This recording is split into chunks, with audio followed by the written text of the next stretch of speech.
Bienvenue dans Next Episode, votre podcast consacré aux séries télé tous les mardis à 19h sur Séance Radio et partout, tout le temps sur Internet, à retrouver à la demande sur vos applications favorites, Apple Podcasts, SoundCloud, Podcast Addict, etc.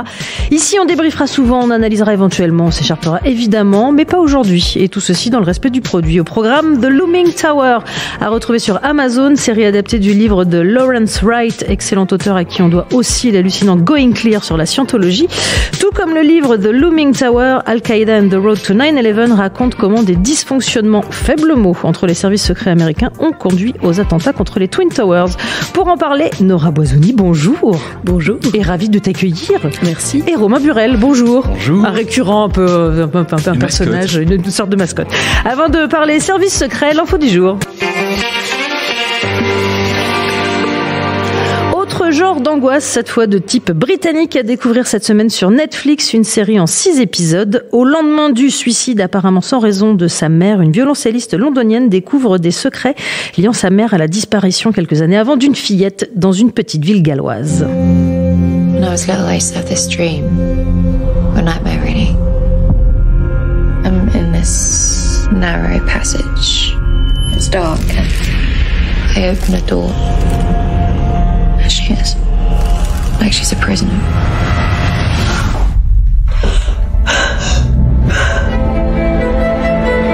Moi j'aime bien les bandes annonces où les gens respirent fort et vous montrent que ça. Je me demandais si elle avait peur, si c'est une scène de sexe en fait. Non, elle a peur. Ça s'appelle Requiem. C'est ce vendredi sur Netflix, comme on dit dans le monde politique, avec ou sans vous. Plutôt avec moi. C'est pas mal, hein, ouais, vraiment. Ouais. J'ai pas regardé encore, j'ai pas vu de pilote, rien du tout, mais ça me tente assez effectivement. Bah déjà, série britannique d'angoisse sur le papier, c'est toujours un peu tentant. Non, il y en a qui m'angoissent aussi, des séries britanniques, mais celle-ci, me fait assez envie. Ouais. Nora ? Pas trop. En fait, moi, j'ai décidé de boycotter un peu les séries où des enfants disparaissent. Parce qu'en fait, en vrai, et puis s'il y a un lac en plus et une forêt derrière, c'est encore pire. Alors que moi, je kiffe. Alors là, il y a de la forêt, mais j'ai pas vu de lac dans la bande-annonce, sauf erreur de ma part. Bien, ça fait 1 sur 2. Non, ok, toujours pas. C'est la recette, mais cette recette commence un peu à me fatiguer. Ok, bah alors là, pas de lac et pas de forêt, on parle de The Looming Tower. Bin Laden has made these threats before, but this time he put a time cap on it, saying that whatever violence awaits will occur within the next few weeks. What I need you for is to figure out what happens next, so we can stop it. How many Arabic speakers do we have in the Bureau? 8 Arabic speakers out of more than 10,000 agents. That's how seriously our government takes this threat. Jeff Daniels, Star Raïm, plongé au cœur de la menace Al-Qaïda juste avant le 11 septembre. Ça vaut quoi ? Qui commence ? Je veux bien commencer. Allez, Nora. Alors moi, c'est pas parce que j'ai envie de border le soir Tahar Rahim que j'aime cette série. Mais un peu, on a le droit de le dire. Non, c'est vrai. Bien. Je vois qu'on a fait la queue comme tout le monde, s'il te plaît. J'en ai plusieurs. C'est ces petits yeux un petit peu mouillés comme ça. Je trouve qu'il est très très convaincant déjà dedans. Moi, j'avais un petit peu peur qu'il se ridiculise, alors que c'est un très bon acteur par ailleurs, mais c'est un risque quand même à prendre dans une super prod américaine comme ça, sachant que en France on n'a pas de super bons accents anglais ou américains. Il a eu un coach et ça marche très bien. Très impressionnant. Donc je trouve que déjà ça c'est quand même une belle perf face à un mec comme Jeff Daniels qui est pas n'importe qui, on peut le dire. Moi je suis totalement fan de cette série. Je trouve ça haletant. Alors c'est un petit effet Titanic, c'est-à-dire qu'on connaît déjà la fin. Il y a un petit compte à rebours. Ouais, là, on spoil pas. Là, on peut dire, à la fin, les tours, elles tombent. Mais ça n'empêche pas d'être. Je suis hyper excitée à chaque fois qu'il y a un truc qui se passe, c'est hyper minutieux, détaillé. C'est très bavard. J'avais un peu peur de m'ennuyer au bout d'un moment, de me dire, de décrocher, d'aller sur Twitter, sur mon téléphone. C'est très bavard, mais ça marche bien. Et ça m'a rappelé un petit peu du Aaron Sorkin, avec des répliques au tac, des trucs très mordants, des insultes super élaborées. Moi, j'aime bien un peu à la VIP, en moins drôle, mais les trucs sur 3 lignes, j'adore. C'est dur de pas penser à Aaron Sorkin. Bon, déjà à cause de Jeff Daniels, qui était dans Newsroom d'Aaron Sorkin justement. Mais alors moi, pour le coup, j'avais vraiment pas envie d'appuyer sur lecture. J'ai dû garder les liens dans mon ordinateur pendant 3 semaines en fait, parce que moi, cette histoire de 11 septembre, j'avais l'impression que ça me sortait par les yeux d'avance en fait. Je ne voulais pas voir ça. Et puis j'avais un peu peur qu'on m'explique le comment, du pourquoi, du point de vue américain encore une fois, etc. Et c'est vrai que la série, si elle peut avoir un petit défaut, c'est qu'elle est quand même très très américaine. Le livre à la base raconte comment Al-Qaïda et Ben Laden ont commencé à devenir une menace pour les États-Unis et comment en fait la rivalité entre le FBI et la CIA a permis entre guillemets donc les attentats du 11 septembre. Et pour le coup, il y a une critique dans le New York Times qui disait que justement le problème, c'est il y avait que 20% de comment dirais-je, du livre qui était à l'écran, puisqu'on ne se concentrait qu'entre ces deux rivalités. Et moi, je dis, c'est une excellente idée, parce que pour le coup, on comprend comment ce truc improbable où tu as deux services d'État les plus puissants du monde de contre-espionnage qui arrivent à laisser ce truc absolument abominable se produire, quoi. Alors le livre qui a été Pulitzer en 2007, donc qui est vraiment une enquête, si vous l'avez pas lu, que je recommande en plus de la série, mais ce qui rend en plus l'intrigue très intéressante, ce parti pris de s'axer là-dessus en fait sur vraiment les dissensions qu'il y a eu entre la CIA et le FBI, c'est que ça détourne un peu le méchant reste le grand méchant, on sait qui c'est, c'est bon, c'est Al-Qaïda, mais en fait du coup ça détourne aussi un peu ça rend la péripétie moins manichéenne, moi je trouve, pour le coup. Exactement. Alors, il y a un petit truc quand même, les méchants restent les méchants, on sait qui c'est. Alors, moi, il y a un petit défaut qu'on retrouve beaucoup dans le cinéma et dans les séries, c'est que dès qu'un arabe apparaît, il y a une petite musique orientale, mais on n'est pas dans Aladdin. Donc, en fait, il y a un petit truc un petit peu dark, un petit peu Aladdin dark. C'est pas faux. Et puis, quand on est à Londres, on voit forcément une cabine rouge pour t'expliquer qu'on est bien à Londres, etc., pour une cabine téléphonique. La série, elle est pas exemple de défaut, mais honnêtement, elle est quand même hyper prenante. Moi, je me suis dit, j'avais très peur d'un syndrome Bureau des légendes. C'est-à-dire que quand on se saisit d'un truc comme ça, maintenant, c'est quand même une série un peu étalon, donc quand on voit un truc d'espionnage, etc., forcément on y pense. Et j'ai compris ce que je détestais dans le Bureau des légendes. Dans le Bureau des légendes, les personnages n'ont pas de sève. Ils ont un job, ils l'incarnent pleinement, mais ils n'ont pas de vie privée. Là, il a une grosse vie privée, Jeff Daniel. Il a beaucoup de sève à donner. C'est ça. Alors bon, on va raconter un petit peu. Il est directeur de la cellule de New York du FBI et il est très très infidèle. Il a une femme avec qui il est plus ou moins en instance de divorce, mais il voit au moins 3 femmes. Et c'est exponentiel. On voit que quand il sort, il peut toujours y en avoir une nouvelle. C'est pas. Alors. Moi, j'étais persuadé que cet élément-là était forcément romancé, en fait. Et figurez-vous que pas du tout. John O'Neill était un vrai cutter terminal. Et c'est pour ça que, moi, j'ai trouvé l'histoire absolument intéressante. Et j'ai envie de dire que le personnage de Tahar Rahimi est aussi bien travaillé, un peu en négatif. C'est-à-dire que autant vous avez un Jeff Daniels, catholique, très cutard, un peu qui se cherche un peu religieusement. Catholique, plus ou moins. Qui se cherche un peu religieusement. Je vais pas aller plus loin, mais voilà, qui se cherche un peu religieusement. Et vous avez un Tahar Rahim qui, lui, recherche une relation monogame, qui a une target, qui peut, qui en plus a il se retrouvera à un moment donné un petit peu piégé par sa famille pour éventuellement lui proposer quelqu'un qui sera, on va dire, plus en adéquation avec ses origines. Et voilà, lui, il préférait, il est plutôt charmé par une américaine typique, assez indépendante et new-yorkaise. Un peu girl next door. Voilà, mais voilà. Donc on a un petit peu deux personnages comme ça très très différents. Et voilà, et ils ont de la sève, quoi. Ils ont une vraie vie.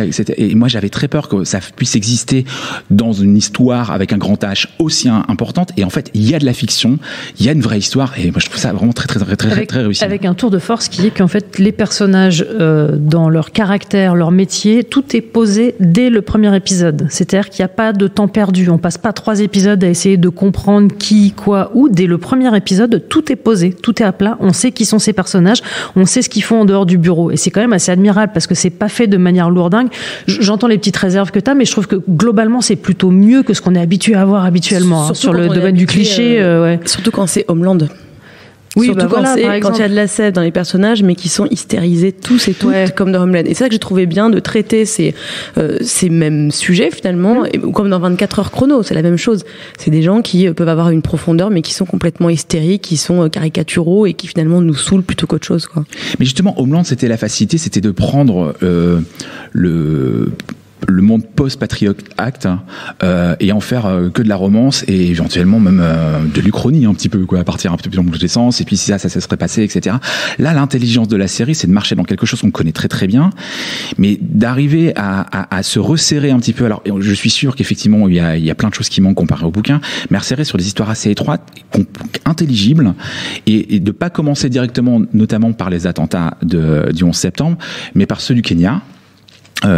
Contre l'ambassade au Kenya, et ce qui permet en plus de comprendre un peu une marche à suivre, en fait, une montée en puissance que moi j'avais même oublié, en fait, ces histoires. Ça me permet même de rafraîchir la mémoire, et même dans la façon dont comment dirais-je, se replonger dans le début des années 2000, ça me faisait très très peur. On avait parlé ici il y a quelques semaines de Everything Sucks et comment en fait les années 90 étaient un petit peu montrées d'une manière un peu gadget, etc.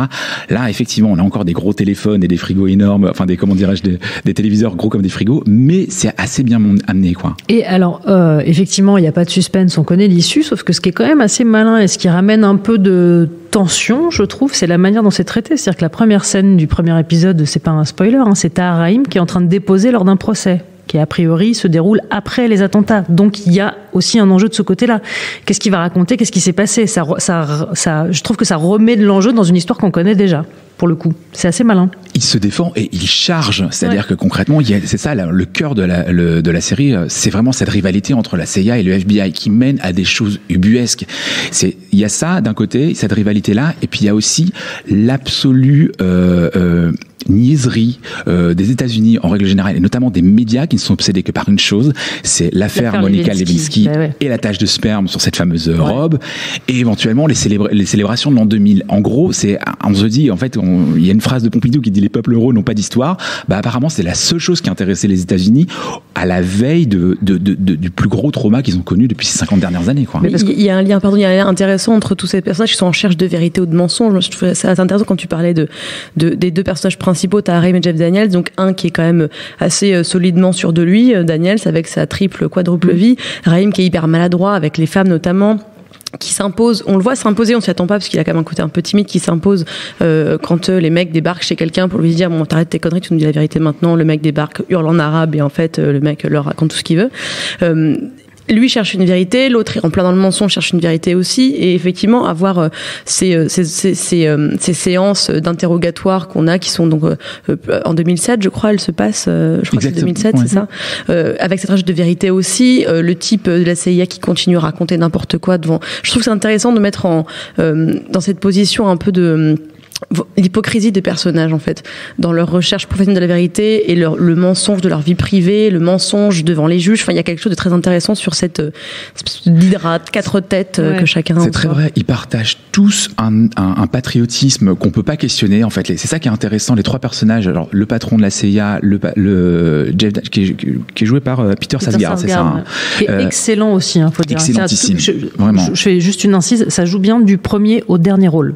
Exactement. Aussi toujours agréable à stimuler. Donc on ne questionne à aucun moment leur patriotisme, celui de Tahar Rahim, en plus, ce qui est très intéressant parce que néo-Liban,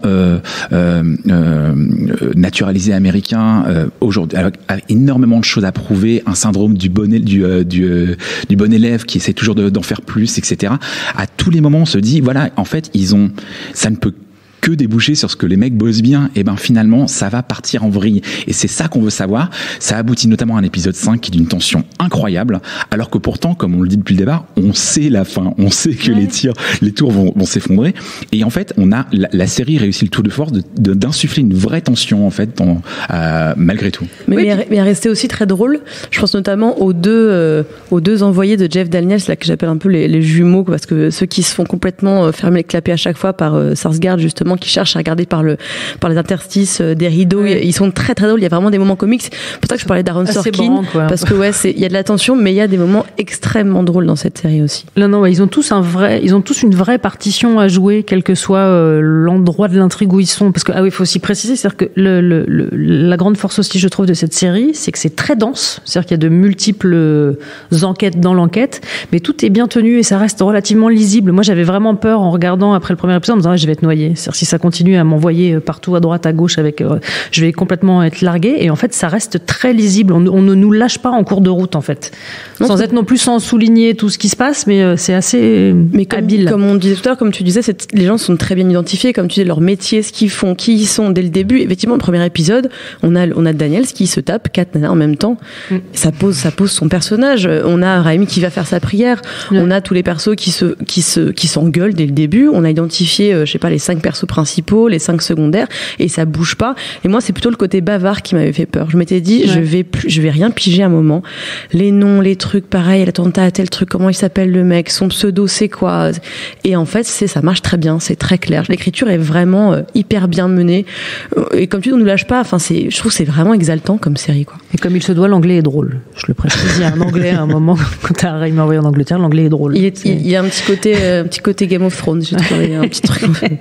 L'anglais est roux, du coup aussi, forcément. Il est roux et il est marrant. Et il est rigolo. Et il boit de l'alcool. Ouais. Mais même le personnage de Jeff Daniels dans cette espèce de consommation sexuelle à outrance, je le trouve intéressant. Je me dis que forcément, quand il y a une tension telle, je pense, dans ses services, lui est persuadé qu'il y a quelque chose qui va arriver. C'est d'ailleurs un des seuls.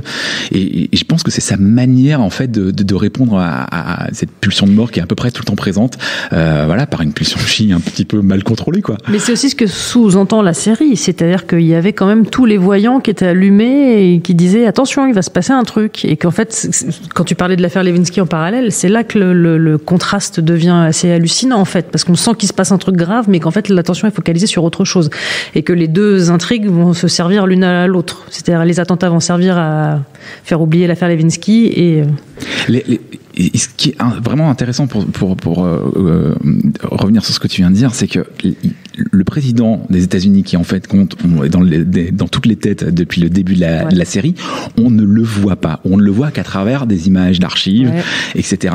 Et on comprend que donc son pouvoir de décision, c'est pas lui qui l'incarne, en tout cas sur ces questions-là, ou alors qu'il est paralysé par ces fameuses histoires de quéquettes, oui, et de cigares, je crois aussi. Il y avait un siège vacant, en fait, on se rend vite compte qu'il y avait un siège complètement vacant à la maison à ce moment-là, et que du coup les mecs avaient toutes les latitudes. S'il y a que des mecs, rappelons, c'est quand même une série où il y a quasiment que des bons hommes, donc très sorkinienne aussi là-dessus, mais les mecs avaient toutes les latitudes pour faire n'importe quoi. Non, c'est vrai qu'il y a que des hommes, il n'y a pas un personnage queer, donc c'est vrai que de ce côté-là, si vous aimez les choses un petit peu différentes et voir des minorités un peu incarnées, alors là, zappez tout de suite, parce que concrètement, il n'y en a pas beaucoup, quoi.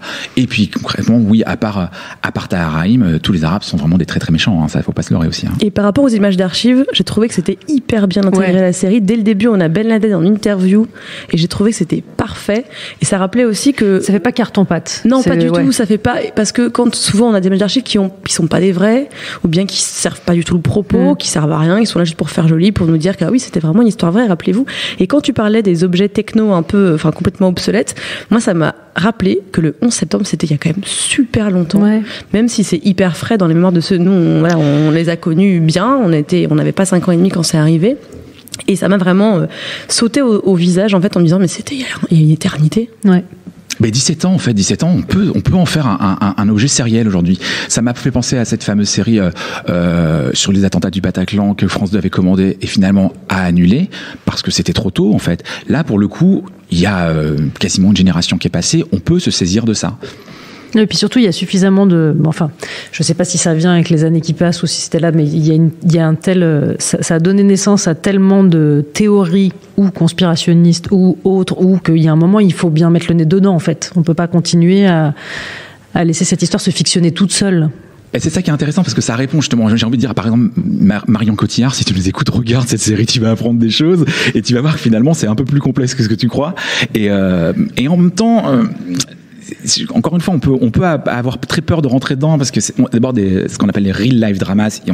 On en sature en ce moment. Il y a que ça. Il y a Versace, il y a les biopics sur Tupac. Pour le coup. Non, mais voilà, il y a l'affaire O.J. Simpson. On passe, il y a Waco. Il y a énormément de choses. C'est vrai qu'on peut se dire à un moment donné, c'est un peu la tarte à la crème du moment. C'est comme les biopics. Il y a quelques années aux États-Unis, au cinéma, on n'avait que ça.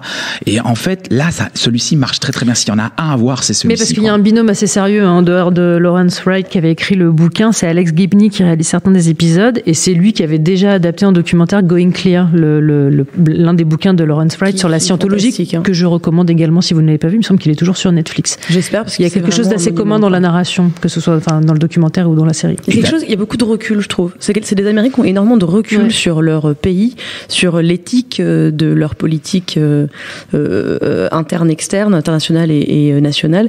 Et je trouve que c'est une écriture je sais pas, je trouve qu'il y a une espèce d'examen de conscience qui est fait en même temps qu'on écrit que cette série est écrite ou que ces livres sont écrits ou que ces documentaires sont écrits, que je trouve intéressante et que on a tendance à oublier que les Américains c'est pas que ceux qui ont voté pour Donald Trump aux dernières élections. Et ça, je pense que c'est aussi la patte de Dan Futterman qui a contribué au scénario et qui avait fait le scénario de Foxcatcher et de Truman Capote et je crois que ça il sait faire, il sait se saisir d'un d'Amérique pour le coup là et d'un objet et d'une histoire réelle et d'arriver quand même à aller jusqu'au bout des ramifications pour la faire exister et y mettre un peu de sève, effectivement. Mais alors, du coup, on peut lancer dès maintenant le hashtag un Emmy, un Golden Globe pour Tahar. On peut commencer à militer dès maintenant. Ah ouais, j'adorerais. Ce serait génial. Ce serait pas aberrant, non? Non, et puis c'est surtout très très mérité. Après, c'est pas lui qui est mis en avant sur les promos américaines. C'est ça, quoi. Nous, on en fait beaucoup. Je crois qu'il a même fait la une de plusieurs magazines en France, notamment GQ, je crois.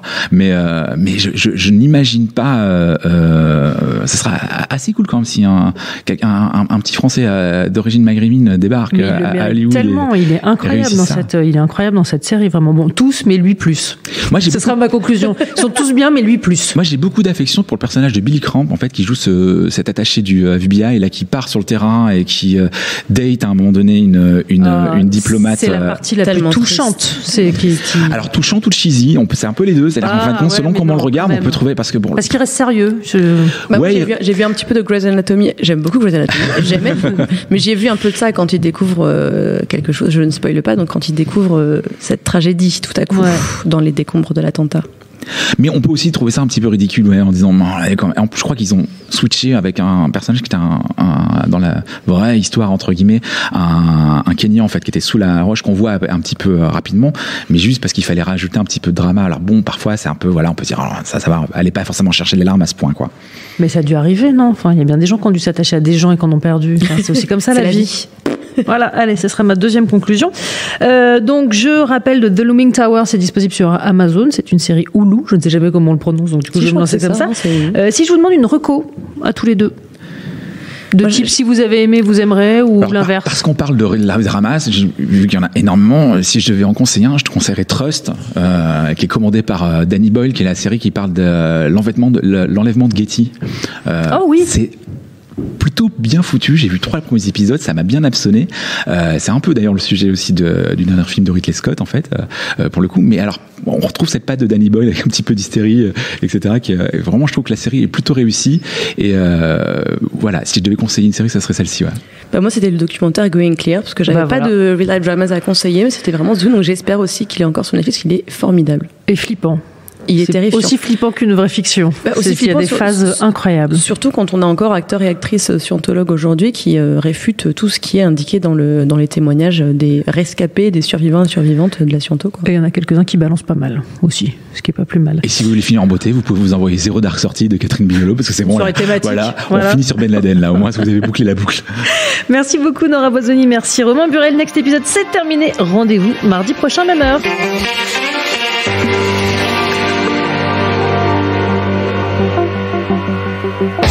L'idée est là, mais la cohérence n'est pas là du tout, quoi. Fan Footage, le lundi à 19h. Il a des très très bonnes intentions, puis tout s'écroule sous une dramaturgie vraiment hyper poussive. Retrouvez Thomas Camacho et Pierre Delors. C'était quand même le grand écart entre Source Code et Warcraft. On s'était d'ailleurs posé la question, pourquoi Warcraft ? Et sur toutes les applications podcast.